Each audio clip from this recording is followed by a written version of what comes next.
Muy buenos días para todos y todas. La Brigada Jurídica Eduardo Maña Mendoza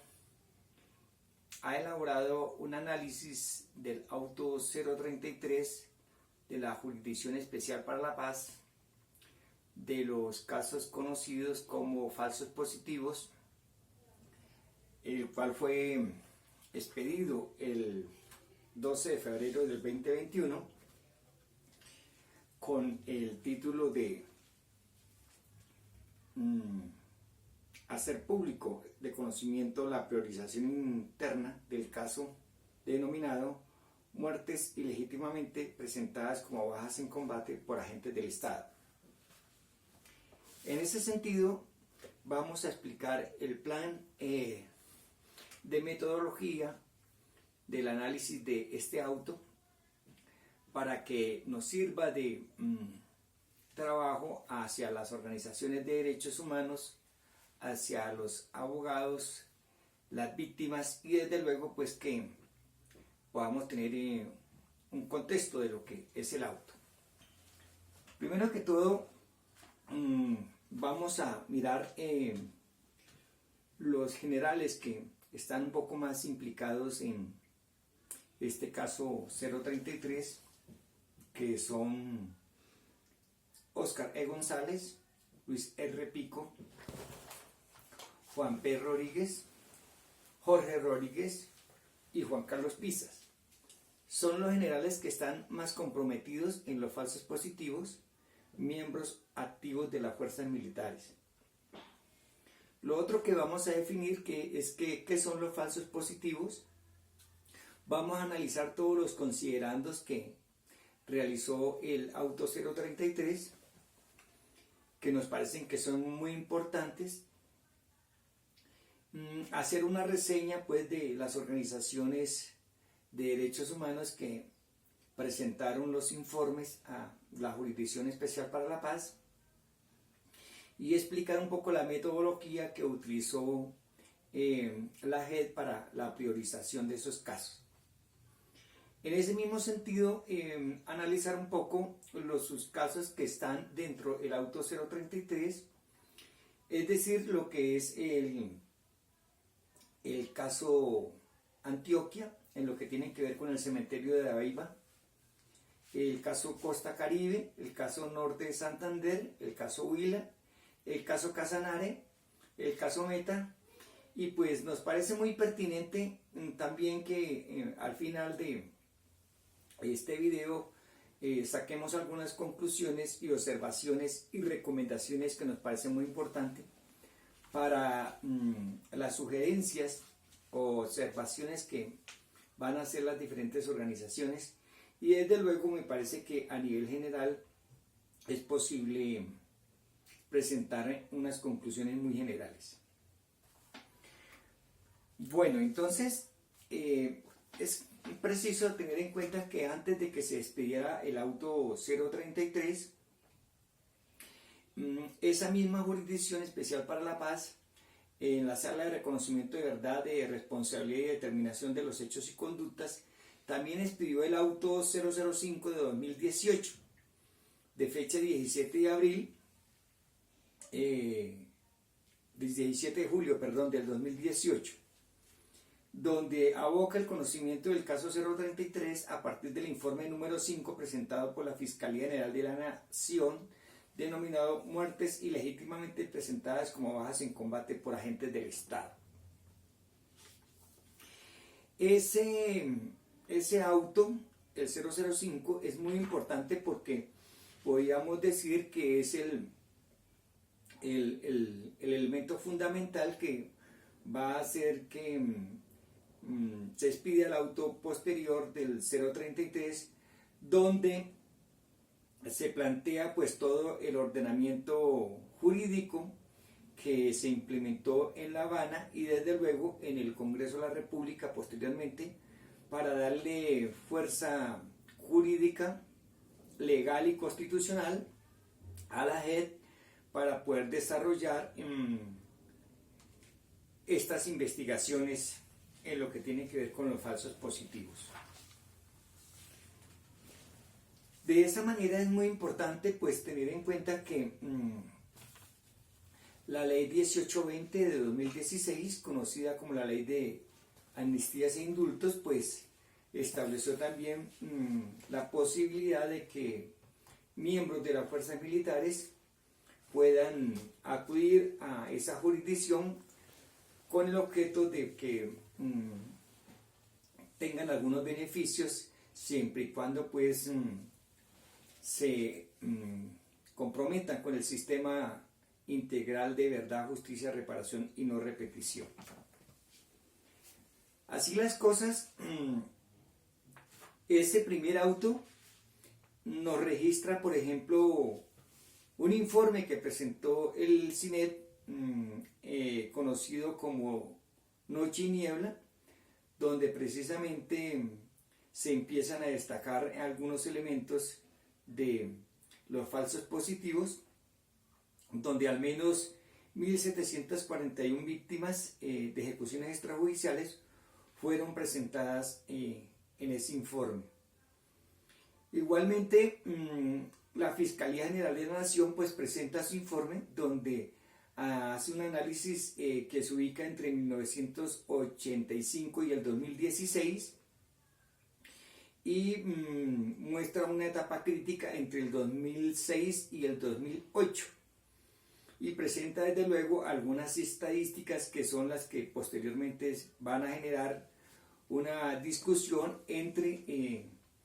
el auto de 033 que pues presenta otras cifras que miraremos más adelante. Igualmente en ese primer informe o auto se destaca que hay 4 de las 8 divisiones del ejército que son la primera, segunda y cuarta y séptima, donde se concentra el 60% de los casos de falsos positivos. Y pues en el informe también se destaca a las víctimas de estos falsos positivos que primeramente pues fueron campesinos, pobladores de zonas rurales que eran señalados de estar relacionados con las guerrillas, y en una segunda etapa fueron en su mayoría habitantes de zonas urbanas en condiciones de vulnerabilidad económica. Pues con eso también se le dio un título muy subjetivo que eran las limpiezas sociales. Es de destacar también en ese primer auto que habían otras divisiones que estaban seriamente comprometidas con los falsos positivos, entre las que se destacan la división primera, la segunda, la cuarta, la quinta y la séptima del Ejército Nacional. Hay algunos casos también donde esos falsos positivos en la última etapa incluye a defensores de derechos humanos, sindicalistas, defensores de derechos de las mujeres, las víctimas y las minorías lesbianas, gay, bisexuales, transgénero, personas con discapacidad física o mental y adolescentes, entre otros. Y algunos casos de comunidades indígenas, los cuancuamos, los huiva, los guayú, entre otros. Es decir, vamos llegando a la conclusión de que esos falsos positivos fueron una política sistemática que implementaron las fuerzas militares de Colombia,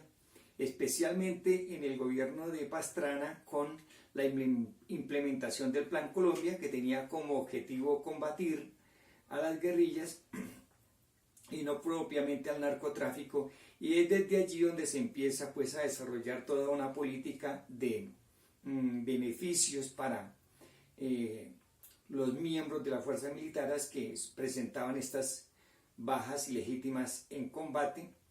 donde se utilizaron una serie de prácticas realmente macabras y tenebrosas que veremos un poco más adelante. En su momento, varias organizaciones de derechos humanos a nivel internacional, especialmente el relator de las Naciones Unidas, hizo serias advertencias sobre lo que estaba sucediendo con ese modus operandi de esa forma en que las fuerzas militares estaban desarrollando pues lo que se conoce como la teoría del derecho penal del enemigo, la práctica de estos falsos positivos, teniendo en cuenta que muchos de estos militares de alto rango fueron formados y capacitados en escuelas americanas, y que de alguna manera pues ese Plan Colombia es un elemento fundamental a tener en cuenta para cómo se desarrolló todo un plan siniestro de dar de baja a personas que no hacían parte del conflicto y presentarlos como bajas en combate. Es así pues que todas estas organizaciones que presentaron datos a la Jurisdicción Especial para la Paz van a contrastar las estadísticas presentadas por la Fiscalía y a demostrar que las cifras realmente son bastante alarmantes de hechos que se siguen presentando en Colombia sobre los falsos positivos. También debemos tener en cuenta que muchos de los militares que han presentado pues han hecho serias indicaciones de cómo se daban las órdenes, en lo que se conoce en la opinión pública de quién dio la orden. La orden la dieron los superiores y en el análisis que vamos a presentar expondremos un poco lo que es la teoría de Claude Rosin para mirar que detrás de los que ejecutaban las órdenes materialmente pues estaban miembros de generales de las fuerzas militares, personas de alto rango comprometidos como son del Ejecutivo, los ministros de Defensa, desde luego el mismo presidente de la República para esa época, la Seguridad Democrática, Álvaro Uribe Vélez. Y es así como ese primer auto pues termina decretando el abocamiento de ese caso de muertes ilegítimas presentadas como bajas en combate por agentes del Estado. Y decreta abierto el inicio de ese macroproceso y pues hace una serie también de requerimientos y convoca y comunica a varias instituciones para que se empiece a desarrollar el proceso como tal de este macrocaso. Entonces, en la etapa ya cuando se expide el auto 033 del 2021, del 12 de febrero del 2021, es muy importante tener en cuenta que el auto lo que hace es desarrollar una serie de consideraciones que son muy importantes, que vienen desde el primer auto y desde luego aquí las profundiza en lo que tiene que ver con ese caso 03 y cómo a través de toda esta normatividad que se introdujo en la Constitución y de las nuevas disposiciones que creó el Acuerdo de La Habana, se logra pues darle piso jurídico a estos procesos de metodología y priorización de casos y situaciones de la sala de reconocimiento. Es decir, es todo el andamiaje jurídico que se presenta, como es la ley 1957 del 2019, y desde luego algunas sentencias de la Corte sobre la constitucionalidad de esas normas que le permitieron a los magistrados avanzar. Es muy importante tener en cuenta también que este auto se basa en unas jurisprudencias internacionales del Tribunal Penal de la antigua Yugoslavia, el Tribunal Penal de la antigua Ruanda y algunos otros tribunales donde se analizaron algunos casos de estos que guardan similitud con los falsos positivos en Colombia. Es así que, por ejemplo, en el caso de Colombia, el caso de Soacha, de los falsos positivos, donde nace una organización conocida como las Madres de Soacha, Mafapo, es de analizar que esos hechos suceden en el municipio de Ocaña y otros lugares de Santander, de los Santanderes, para que se llegue a la situación de mirar que los falsos positivos realmente eran una política de Estado y siguen siendo una política de Estado, porque tal como está demostrado en el auto, las cifras que se contrastaron ya se aproximaban a las 6.402 personas muertas ilegítimamente para ser presentadas como bajas en combate. Y es muy importante que esa estrategia que implementa la JEP se hace de abajo hacia arriba. Eso quiere decir que los mandos se van a hacer el análisis de esa forma, es decir, de lo que es el batallón, la división, la brigada, hasta llegar pues a las más altas estructuras de las fuerzas militares para darse cuenta de quién fue el que dio la orden y cuál era el objetivo de esos falsos positivos. Hay unos otros informes que son los del Comité de Solidaridad con los Presos Políticos, denominado ni delincuentes ni combatientes, ¿sí? En ese informe, así como en los otros que presentó el CAJAR, la Corporación Jurídica Libertad, una organización Equitas, el colectivo de víctimas Tejiendo Memoria y la Corporación Jurídica Gira Castro, Humanidad Vigente, la Corporación Sociológica Orlando Falborda, la Comisión Interespecial de Justicia y Paz. Es decir, que estas organizaciones que durante tanto tiempo se dedicaron a trabajar el caso de los falsos positivos nos llevan a la conclusión de que el Estado no quería reconocer pues estos graves crímenes y delitos de lesa humanidad que también fueron denunciados por el movimiento de víctimas de crímenes de Estado como políticas de terrorismo de Estado. Es muy importante también tener en cuenta que las víctimas en este macro proceso deben ser oídas y escuchadas tal como lo ha planteado la Corte. Es decir, que haya una transparencia en la selección y priorización, en la investigación, que sea imparcial y efectiva,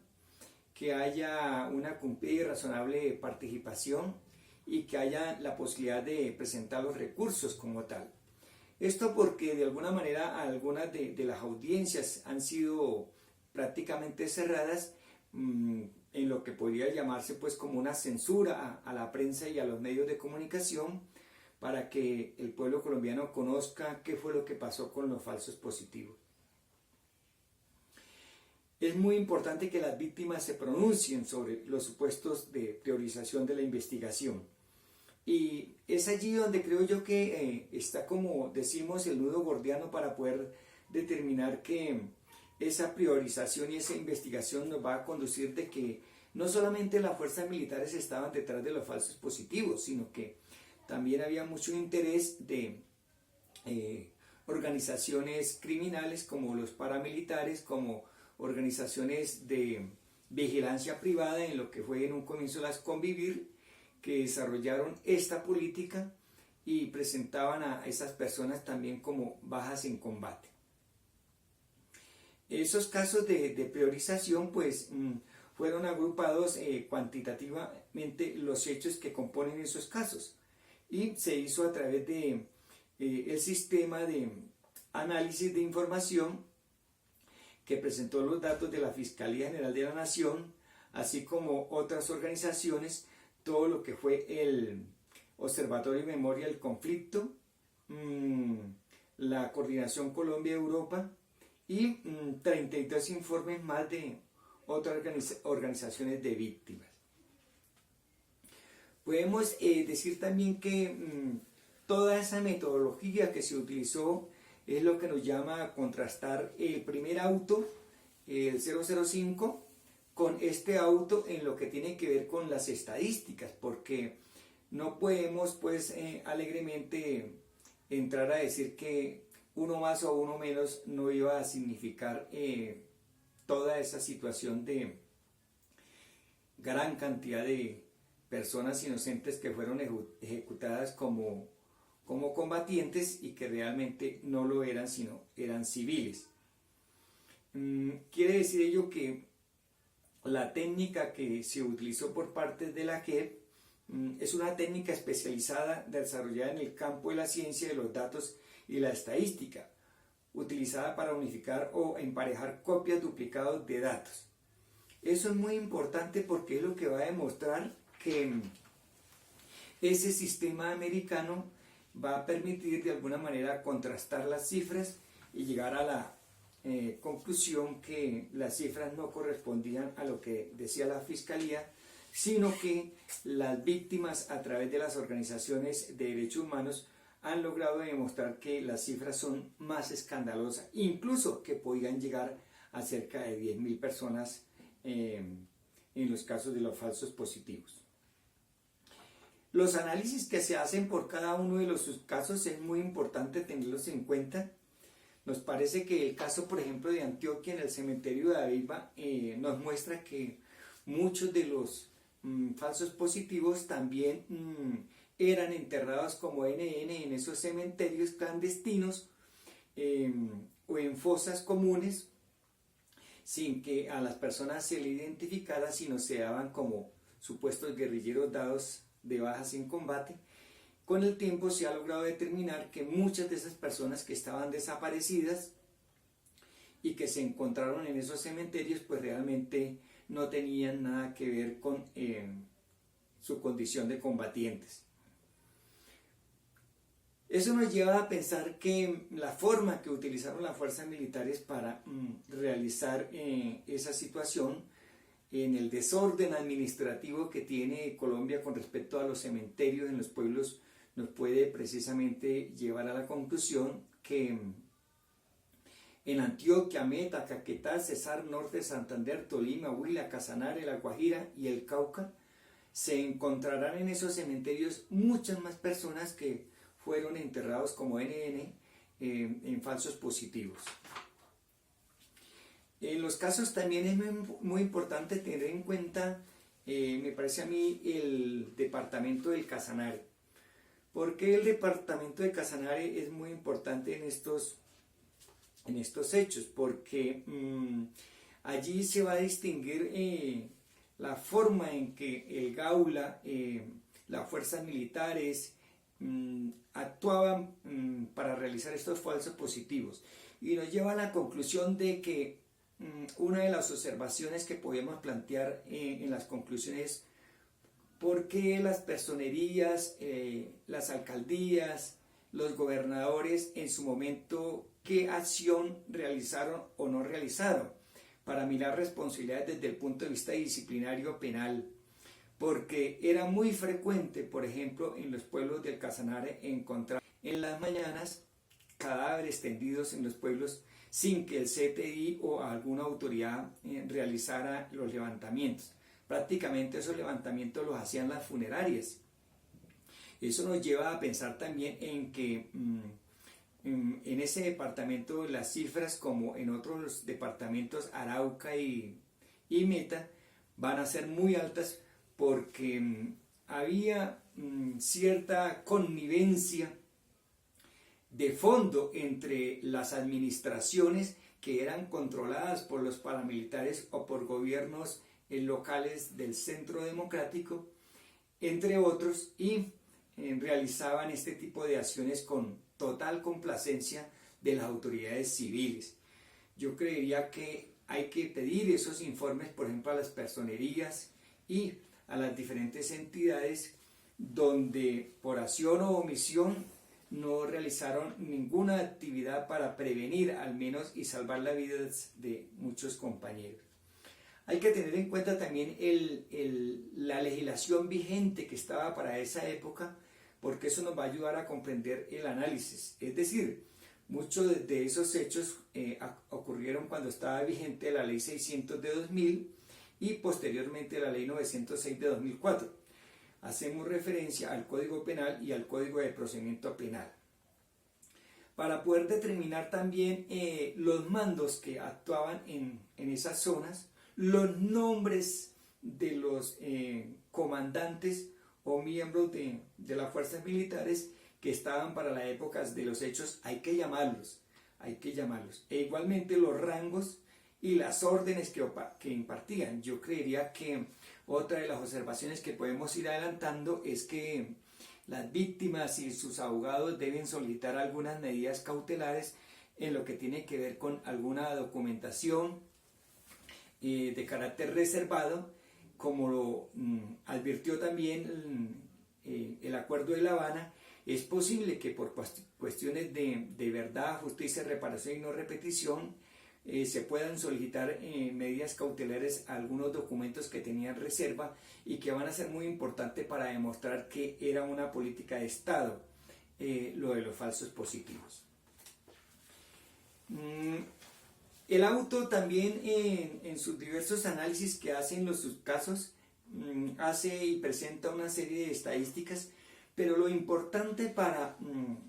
las víctimas y para los abogados que llevan como apoderados de los intervinientes y de las víctimas en este caso, es clave tener en cuenta también los batallones donde operaban, porque si ustedes analizan de fondo el auto, van a encontrar que muy pocos militares son nombrados. Creo que solamente nombran dos militares, pero hay responsabilidad de mando en algunos de ellos, como por ejemplo el Grupo de Caballería Mecanizado número 4,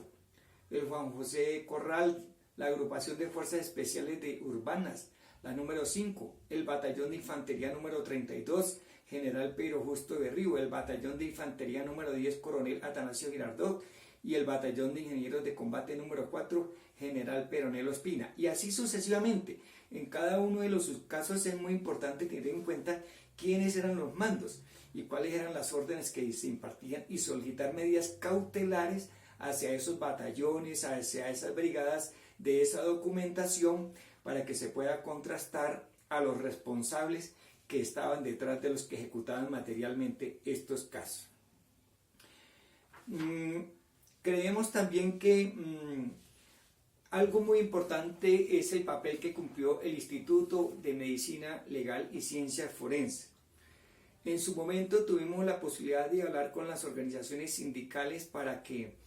pudiesen asistir a los diálogos de La Habana en su etapa final y poder presentar y contrastar el papel que jugó medicina legal. Yo creo que ese dato va a ser muy importante, porque los médicos forenses que realizaban estos diagnósticos de la forma en que transcurrieron las muertes, parece ser que en algunos eventos hubo muchos errores, y eso va a determinar que en las bases de datos de medicina legal, las víctimas, sus apoderados y la misma JED puedan tener más sustento de lo que fue la política de seguridad democrática y los falsos positivos. Creemos que es muy importante escuchar también a las organizaciones sindicales de medicina legal, porque no fueron escuchadas en La Habana, y ese papel va a ser muy importante para poder determinar otros casos que aún están por esclarecer de los falsos positivos. En ese mismo sentido, los despachos de la justicia penal militar, muchos de esas denuncias penales que llegaron por competencia a la justicia penal militar, creería yo que otra de las observaciones que podemos ir llegando al final es que la justicia penal militar debe ser abolida. La justicia penal militar no puede seguir actuando y precluyendo, dictando autos inhibitorios o archivando sobre casos tan gravísimos como lo de los falsos positivos. Algunas otras situaciones que nos parecen muy importantes del auto en los diferentes subcasos tiene que ver con esas descripciones que se hacen en cada una de las regiones. Yo creería que los subcasos hay que ampliarlos a nivel nacional,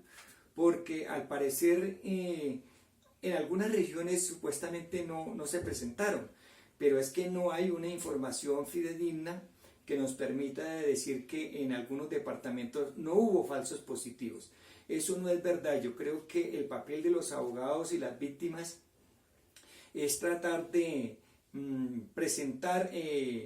nuevos hechos, nuevas pruebas y evidencias para poder llegar a la conclusión de que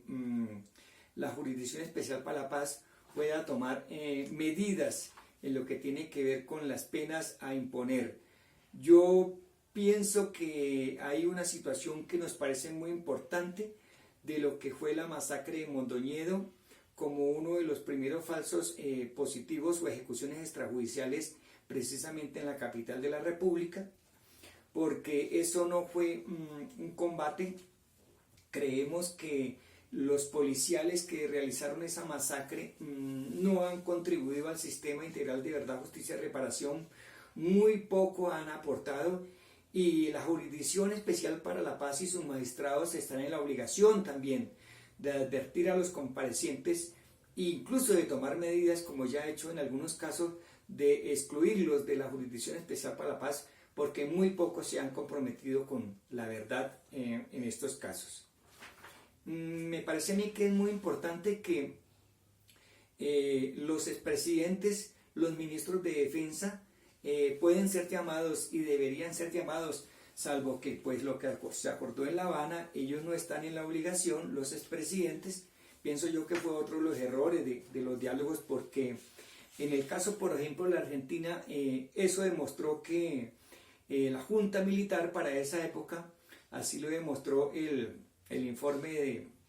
del Nunca Más, tiene mucha responsabilidad en esos graves hechos que se presentaron también en Argentina, y nos demuestra que a pesar de que se les den unos beneficios, es muy posible que si no hay una contribución a la verdad, prácticamente podríamos llegar a la conclusión de que se repitan estos hechos y no haya ni no repetición ni perdón. Entonces, esa sería una solicitud que deben hacer los abogados de las víctimas para que los ministros de defensa sean citados para que den su informe sobre los falsos positivos. Bueno, yo creo que vamos a tratar de entrar a la parte de lo que tiene que ver ya con lo final, en lo que fue las recomendaciones que hace el mismo auto en cada uno de los casos, para que podamos llegar a las conclusiones que nos parecen muy importantes. Es decir, que el auto termina fijando un término de 15 días para presentar las observaciones. Nos imaginamos que muy posiblemente las organizaciones sí hayan presentado dentro del término esas observaciones, o al menos que pidan una ampliación dada la complejidad de esta situación para que se pueda presentar informes. En el mismo sentido, yo creo que se podría solicitar a los magistrados que presentaron este auto una serie de conclusiones, que es en lo que tiene que ver con el llamado a algunas instituciones del Estado, concretamente a la Fiscalía, al Ministerio Público, a la Defensoría del Pueblo, al Congreso de la República, para que tomen medidas frente a estos casos. Incluso yo creería que se debería hacer algunas modificaciones al Código Penal y al Código de Procedimiento Penal, para que este tipo de delitos, crímenes de guerra y delitos de lesa humanidad, tengan unas connotaciones más graves en lo que es la vulneración del derecho a la vida, la vulneración de otros derechos fundamentales, y que, por ejemplo, a nivel internacional, las Naciones Unidas y otros organismos como la Comisión Interamericana de Derechos Humanos puedan actuar y tener alguna injerencia a través de Amicus Curiae, para que se conozca la realidad y haya una presión un poco más fuerte desde el punto de vista de lo jurídico, y haya un compromiso de la sociedad colombiana y de la Jurisdicción Especial para la Paz, para que lleguemos a la conclusión de que estos hechos que han hecho y convertido a nuestro país en un baño de sangre no se vuelvan a repetir. hasta aquí pues vamos a dejar esta videoconferencia para que nos sirva como guía en los debates desde el punto de vista académico, desde el punto de vista de aportar nuevas ideas, como lo vienen haciendo algunos académicos, algunos intelectuales, algunos escritores, a través de la prensa y a través de la misma academia, llamando la atención de que esto de los falsos positivos fue muy grave y no puede volver a repetirse en nuestra patria. Muchas gracias para todos, muy amables.